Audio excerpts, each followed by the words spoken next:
from the Ticats Audio Network. This is Ticats Today with Louie Butko. Yes, it is Ticats Today for a Friday, August the 5th, 2022. TGIF, Louie Butko here with you. Our final show ahead of tomorrow's game between the Ticats and the Argos from BMO Field. So lots to get into. We'll hear from Coach O. We'll hear from Dane Evans. We'll hear from Simoni Lawrence. Later on, we'll be joined by the Hamilton Spectator's Steve Milton. We'll check the depth chart in just a second. So breathe as always, day before the game. Lots to get you set for it, and we got you set leading right up to kickoff here on the Ticats Audio Network. Right now, you can catch a brand new Ticats this week with Luke Tasker and RJ Broadhead. Of course, they'll have the call tomorrow at 7 o'clock. Preceding that, you'll be able to catch a Ticats pregame presented by Journey Rewards with Bubba O'Neill and Andy Fantus. And before that, you can catch out a brand new Tiger Cats game day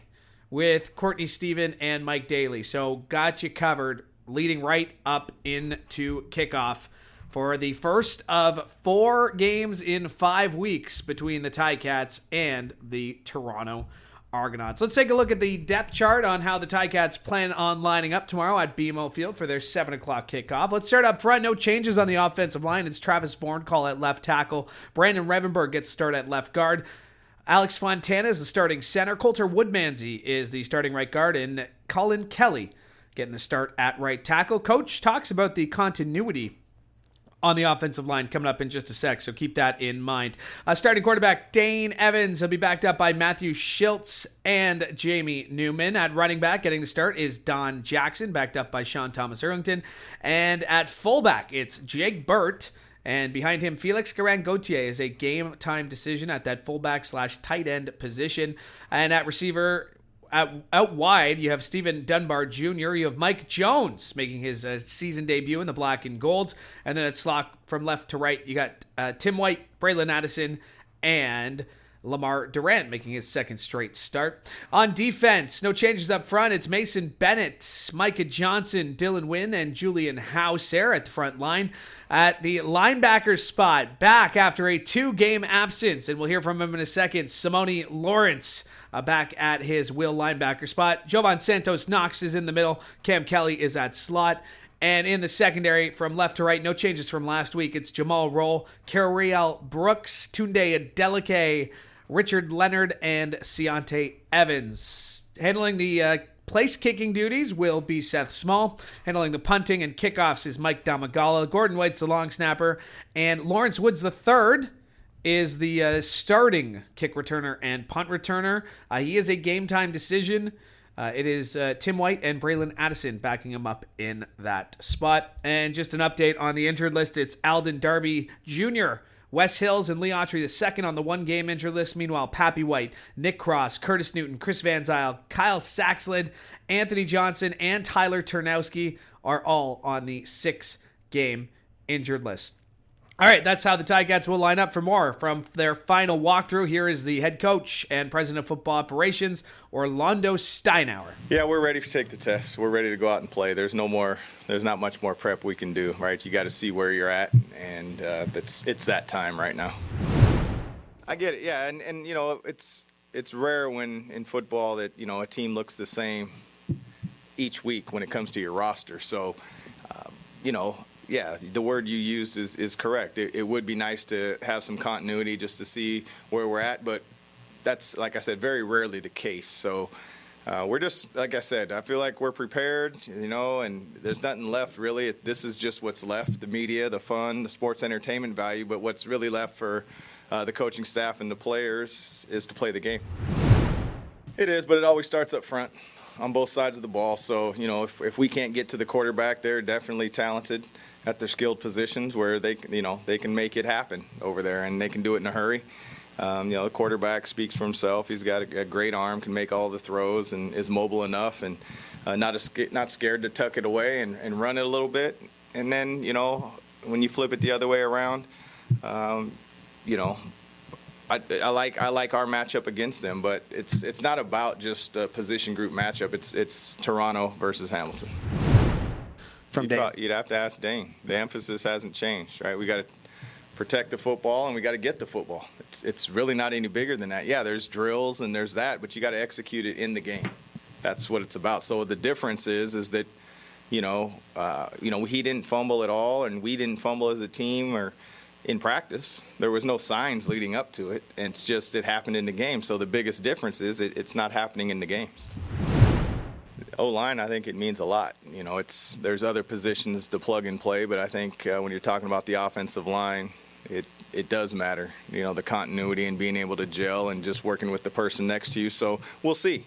And so it's nice that we're going to line up the same. Now we got to execute the same, and that'll be the biggest challenge for us. But I like where we're at and where we're headed. Time to prove it. That is the head coach and president of football operations, Orlando Steinauer, as he spoke after walkthrough today. I probably mentioned this stat already this week, but I think it's worth pointing out again. Dane Evans self-admittedly did not have a great start to the season, and I think if you look at the statistics, they would back that up. Through his first 4 games, the team went 0-4. He had 8 interceptions. He had 4 fumbles lost in those 4 games. Since then, the 3 games since, in which the Ticats have gone 2-1, had a chance to win the game late, or in the game late, in BC, in the middle there between the 2 wins. But in those 3 games, Dane has thrown 1 interception, which was the Hail Mary at the end of the game. That was almost caught by Braylon Addison, by the way. Go back and watch that replay. It was almost caught, and I know close doesn't count. Neither do almost. But that was the 1 pick he's thrown in the last 3 games, and he's only fumbled once. And yes, the Ottawa Redblacks ended up getting a touchdown on the very next play after that fumble, but he's done a much better job of protecting the football. So I asked Coach about that. You might have heard his answer in that last scrum. I asked Dane about it, and here's what he had to say. Honestly, not much. We have made, obviously a conscious effort about it, but like I told you earlier in the season, it was just some bad luck, man, and it just kept happening and happening. But it's behind us now. We have made the conscious effort, whether that's running the ball, throwing the ball, catching the ball, all that stuff. Little details are only little until they're not little, right? So we made the conscious effort on that, and we've just been playing ball and having fun with it. Yeah, they're all really good. Obviously, we had a JG Jersey out there. He's a fantastic player, but he's not their only fantastic player. Their whole front 7 and even their back end is good. I tell y'all every week that the defense that we're playing is good, and I'm not lying. They are good. So what we got to do is just do our job. I think we have a pretty solid plan going into it. I think it's going to be something that we can do. That we'll be able to attack some things, but we know that it's not like some magical scheme where we're just going to get some guy off the board. Like, we're going to have to play ball, and we're going to have to show up because we know they're going to show up. Yeah, they are, and their whole defense is tall, first of all, and long. So, and then when you go out on the edge, they're long too. So, yeah, it is a challenge. I think we have some things that we can attack with that. But like I said to Louie, we're going to have to play ball, and we know that, and we're looking forward to it. Yeah, I mean, I think stadium-wise, it's a great stadium. I don't know why. I guess I'm one of those weirdos that likes playing on grass. I just think that's how football should be played. I like that stadium. It's usually a pretty good environment for us Hamilton fans when we go there, and it's just a fun place to play. So yeah, I like going there.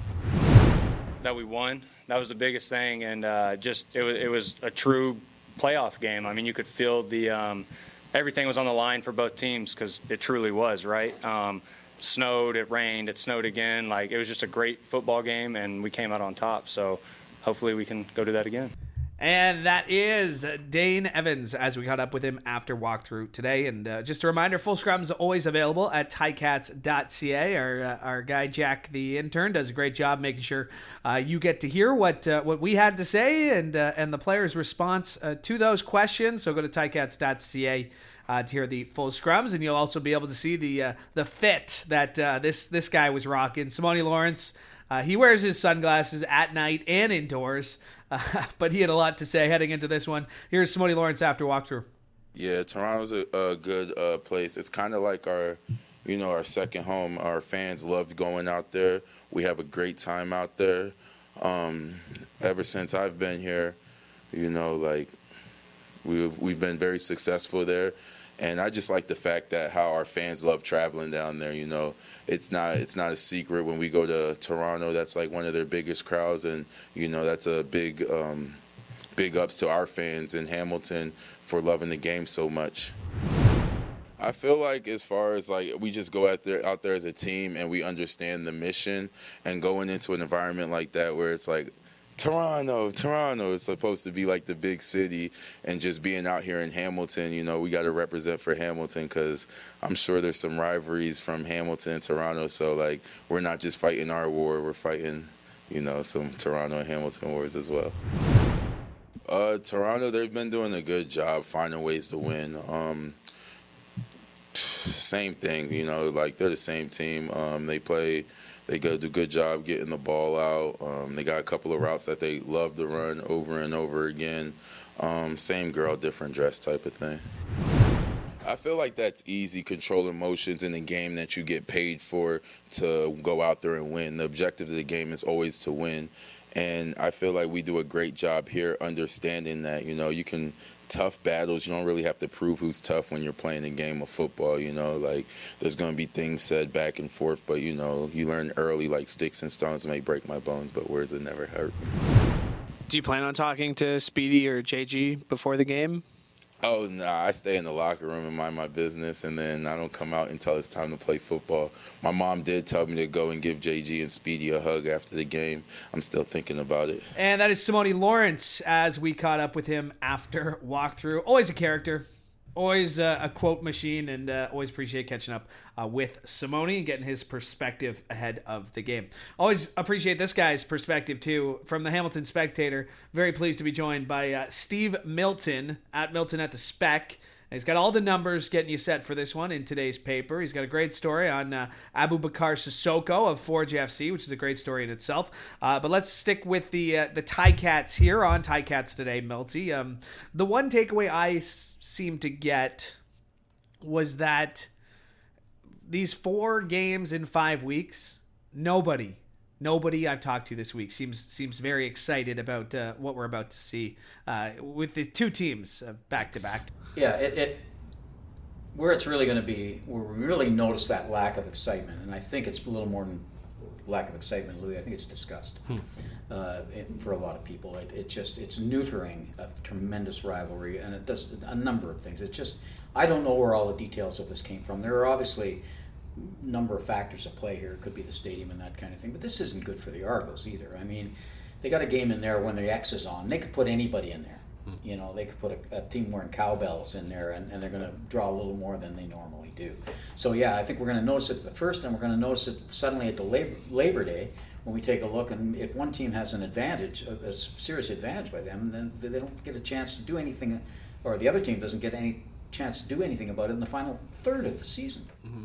Well, I think about it in the sense that these guys are going to see each other a lot. Yeah. So is there the opportunity to maybe take some days off from practice or get your bodies right? Because we've seen Lawrence Woods game time decision. We've seen that for a couple of guys who may have needed some time to get back. Is there a benefit, you think, that way? Very good question, and I think you asked it of a couple of days ago of Orlando, and he seemed to indicate that's what this game will do. This particular game may set a template for the next 3 against them to figure out what you can do practice-wise, and they'll make that decision. Part of it will be, of course, based on injury and that kind of thing, but part of it will be based on how much do you have to scout the other team, and really you have to put yourself in their shoes. They'll both be in the same shoes. How much are we going to change for the next week? You can't change too much, but you got to change something, right? So they'll need an installation day of some kind, but they may not need 2 full practices, and again, depending on injury. Yeah, I think it's a really good thought, and I think it's so unusual that way. You get that in back-to-backs anyways, but there aren't that many back-to-backs. Mm-hmm. Looking at this game, talking about it with Coach Sal yesterday, he mentioned something about a big play. It's going to come down to a big play. Special teams, defense, and I went back. Could be a negative. Exactly. So I went back and I watched the East Final from last year. There was the Pappy White punt return. Yep. There was the great play by Dane at the end of the play at the end of the first quarter, saving at least 3 points. First half. There were big plays after big plays in that game. How do you almost feel like the offense needs the big play in this one, just for a little bit of confidence? Well, there's almost no doubt in my mind. And remembering that Bethel Thompson, or McLeod Bethel Thompson, he reminds me a lot. They're different guys completely, but there's a certain element to them that's very similar to Trevor Harris. That, he's going to make some mistakes possibly and that kind of thing. So you've got to force those mistakes, but he can also get on this incredible roll. And look at he's got Rogers and DeVeris Daniels coming back right now, and that to the point that Speedy Banks may not play as much. I think he will. I think he'll play more than people assume, just because he's a big play guy.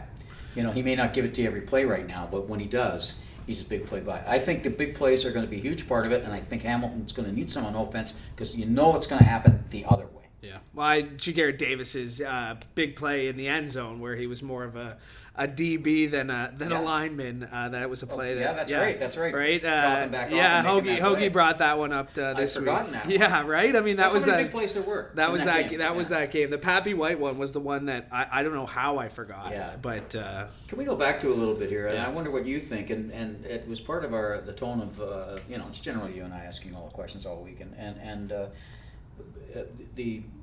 the tone of the games. Given that you play, and given that particularly Toronto has a little bit of I'd say they have a bit of a discipline problem now. Hamilton has a temporal discipline problem. They don't have one in general. I would make the moment problem. Yeah, and I would make the argument this season it seems like it's not as bad as last year. No. I think they've made big strides, and I think that's a lot of first-year players who are back for year two. Yeah. And I also think that they understand that penalties can cost you. Better kicking so that you're not getting all those true. low yards penalties and those kinds of things. So that's been a function. But every team, and Hamilton would be one of those. I mean, they're very low on the list of penalties, second or third fewest in the league. Yep. So that can... but Toronto tends to bring that out, and the players have talked about that, and we'll see how that builds over time, right? Let's not forget that the fans are going to be there too, and they got involved last game. The last game that they actually, not the one in Guelph, but the one, the Eastern Final last year, and that one turned into something that had ramifications all the way into this year with the suspension. Well, and I think, just from the outside perspective of what the Argos are going through right now, with the way I think the Ticats look at that as something to possibly exploit. Right? And I think the Ticats this week, to your point on the tone, there isn't that bombastic, even Dylan Wynn, who I know has a history with Toronto, but he's a Ticat through and through. He doesn't like that. He almost seemed toned back in his... we're not going to kill them type thing, but they're great. They're great players. They have great defense. There's lots of weapons. I feel like the Ticats, from what I've gotten, because I think the Argos are exploitable in that spot. I think the Ticats are maybe intentionally holding something back this week. They may be. They may be that way, and maybe just do your job and don't be the ones that beat you. Mm-hmm. Don't beat yourself, right? And that's both these teams have beaten themselves this year a couple of times. I mean. Toronto didn't look good last week, but really, they put up a pretty good effort against, they won 3. They beat Saskatchewan twice. Saskatchewan's the only team that's lost anybody in the East, right? Yeah. And they gave Winnipeg some issues. Winnipeg, that was one they were fortunate to escape from. If Toronto cleans up a few little things, they're a really tough team. Their offensive line right now, back to Dylan Wynn. Because the push that he and Micah Johnson gave that team in the first, I'd say, 20 minutes set the tone for the victory over Montreal, gave them some strength. And they need to do that again. They can't let Bethel Thompson get any head of steam because, again, he's like Trevor Harris in that way. When he gets a head of steam and gets that confidence going, he is really tough. He can be really, really tough. And both those guys acknowledged how it was nice to see the stats show up this week. That's right. For both of them, right? And they both acknowledge the fact that there is so much more to their game than what does show up, but they did acknowledge the fact that, it's nice to see a stat, and I thought it was the best defensive performance. I think there's a lot to build on here for Mark Washington. I think there is, and the key, as always, is going to be to stop that run game against. Andrew Harris eats these guys up. He didn't have a good game last game, but he never has 2 in a row. Yeah. right? And the game before that, what did he get? 130 something. Yeah. So, From a league high, I think was the rushing yards right. to his season. Now their offensive line's built up. This isn't about Andrew Harris for the most part. So stop him. Then you get into the same situation that you had last week, where you have some second and longs. Now, unfortunately, the other teams have converted a few second and longs that they shouldn't have against this team, and that's the big play moment. But the defense, the secondary is playing better because they're getting a little more push up front the last 2 or 3 games, and that allows them to. It's a ball hawking defense, and you can't ball hawk if you're worried that the guy's going to have too much time. Yeah, and again, I think it was someone we talked to this week. When we talked about how good the secondary was, it might have been Joaquin Bradley and me talking to him, and he gave credit to the front seven and what they were able to do. But Carriel Brooks coming back, I mean, he made an immediate impact. And Coach even said at one point this week, he said, there's a couple plays I'm sure he'd want back after seeing the tape from last week, after having been in his first game since the Grey Cup, I think, if we're going back. That was his first game back. Had missed most of camp. Real impact. That's the matchup. Because we mentioned Speedy, we mentioned Rogers, we haven't even mentioned Curly Gittins Jr., who also is and capable he's of having due to big break games. out because the one thing he makes some really key plays, but the one thing he hasn't done that he can do, he's a money player. Like, he got all those touchdowns last year. I mean, he turned a couple balls for a touchdown. Yeah. And that hasn't happened this year. I think it's only one that he's had. And that's going to. I mean, they got some game breakers there, that they're really going to have to watch. So they're going to have to. I think they're going to have to beat them in the return game. I think that's where part of it's going to be, like coverage and breaking one. Hamilton's feels like they're due to break one now. Lawrence Woods is a game time decision, so we don't know where that. I mean, you think if he's a game time decision, you have to think he's not 100% though, right? So right. I mean, even if he is in the lineup, I'm sure he can still be effective. It might be 4 or 5. It might be by committee again. And if it is Tim Woods with a chance, they're doing everything they can to get the ball in the hands of playmakers. You see that with the running game. They're throwing the ball to Jackson, at least they did last week, and they're running it with Addison and sometimes White. It was actually hilarious when you looked at it. Yeah. And then we'll see where the 2 quarterback thing goes. That being said, Braylon Addison still going into last night's game, I'm sure somebody might have passed him, was still leading the league in receptions. Yeah, tied for lead. And that's even with all those handoff, which tells you how important. And we talked about this earlier this week, just how important BA is to this team. Well, and I think CFL Stats was pointing out in one of their, and I don't have the number, but of the top 4 tandems in the league in terms of number of completions from a quarterback to a single receiver. There are 3 of them in this game. 3 of the top 4 in the league are in this game. Wow. When you count, and the number 1 is Evans to Addison. And I think Tim White is probably in there as number 3, and number 4 is number 4. It's a good point on Tim White and whether we see him part of that committee. Dunbar, yeah. Before I let you go, I do want to ask about Dane Evans, because the first 4 games, and this stat still blows my mind. The first 4 games, 8 interceptions, 4 fumbles lost. Team goes 0-4. Last 3. 2-1 with the game that they were in from the very end. Dane threw 1 interception. That was on a Hail Mary play at the end of the game. And 1 fumble. That almost worked. It was very close to working. 1 fumble. And I think he's only been sacked. I don't think he was sacked last week, but I mean, he's been protecting the football. How different? What's the change? What's changed from the first 4 weeks to the last? Slightly more time. A creative running game and having the second quarterback in there, which is part of the running game. It's not as much part of the passing game as it is to keep their eye. There's another thing that they could do for the running. To keep that guy coming from the outside, particularly on the left side, where they've been coming through a fair amount, and fortifying it. So they had a little more time on that. I think just a little bit more schematic, a little more tight end type of work, so a little extra time to throw. If you're only going to do 3 look downs anyways, you don't need that fourth receiver generally. All you do, it changes the coverage, when you have 4. So I think that's part of it. As we end, can I just say a shout out to somebody in football, and that's Jeff Dane. People don't know him for this. He is the sports editor of the Hamilton Spectator. He's always kept a low profile, but I've had him twice. I've known him 40 years. I worked with him and for him for about 40 years, Aurelia and here. And he is retired as of the day before the game, Friday. But we will see him, and I'll just point this out because there is a correlation between this and the Tiger Cats. If you look on the sidelines and there's somebody out there telling the officials, that it's a timeout and it's done with a red flag, well, all of those officials essentially work for Jeff Day on game day. He runs all of the officials. He used to be the guy that goes out there and wave the little red flag to say, hey, this is an official timeout for TV. Now that person works for Jeff. You'll see him on the sideline. Want to shout out, a tremendous job, big supporter of the Tiger Cats and of our coverage of the Tiger Cats. He's been an integral part of it, and nobody knows anything about it. And best of luck in the future, Jeff. I'm going to miss you every day. Well said. Milty, thanks for doing this.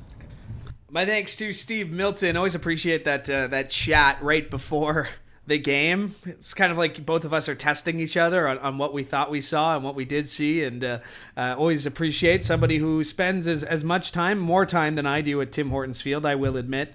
That guy knows everything backwards and forwards, so the way he talked about Jeff Day, obviously someone he respects, and if he's someone Milty respects, then Jeff Day automatically already has my appreciation and respect as well. And from all of us here at the Ticats Audio Network, wishing Jeff the best of luck in retirement, and we'll see him at the field. And again, congratulations, and thanks to Milty for giving him the time there to acknowledge what he has done. All right, that's it for us this week. We did it. We've done it. We've made it through all week, 5 shows. That's what we do here on Ticats Today, providing you with the most up-to-date information. We'll be back on Monday to recap Saturday's game. Thanks for checking us out. Make sure to subscribe so you never miss an episode. From all of us here at the Ticats Audio Network, I'm Louie Butko. Hope you have a great weekend. Ticats Today can be heard every weekday, and we would like to hear from you. Email us at gameday@ticats.ca. Have a question or an opinion? We want to hear it. That's gameday@ticats.ca. Subscribe to the Ticats Audio Network on Spotify or wherever you get your podcasts.